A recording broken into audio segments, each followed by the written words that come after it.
ফরিদপুর সদর উপজেলার চর মাধবদিয়ার শত বছরের ঐতিহ্যবাহী পুরস্কারপ্রাপ্ত দ্বীনী শিক্ষা প্রতিষ্ঠান বালুথুম দারুস সুন্নাহ মাদ্রাসা ও এতিমখানার আয়োজনে ইফতার মাহফিল অনুষ্ঠিত হয়েছে। প্রতিনিধি মাহবুব চিশতি জানান, শুক্রবার সন্ধ্যায় মাদ্রাসা প্রাঙ্গণে এই ইফতার মাহফিল অনুষ্ঠিত হয়।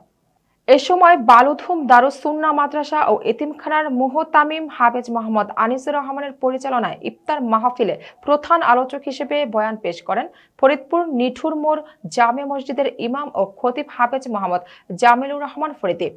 বালুথুম দারুস সুন্নাহ মাদ্রাসা ও এতিমখানার মুহতামিম ও পরিচালক হাফেজ মোহাম্মদ আনিসুর রহমান জানান, শত বছরের ঐতিহ্যবাহী এই মাদ্রাসায় বর্তমানে প্রায় 100 ছাত্র দ্বীনী শিক্ষা গ্রহণ করেছে। এর মধ্যে প্রায় 50 জন ছাত্র এতিম, অসহায় ও দুস্থ পরিবারের। এলাকাবাসী ও 313 জন আজীবন সদস্য সহ বেশ কিছু প্রতিষ্ঠান ও ব্যক্তিদের সহযোগিতা নিয়ে এই মাদ্রাসা চলমান আছে। এদের সকলের সহযোগিতায় আজ 3 শতাধিক লোকের ইফতারের আয়োজন করেছে। আমরা চাই এই মাদ্রাসা ঐতিহ্য আজীবন টিকিয়ে রাখতে।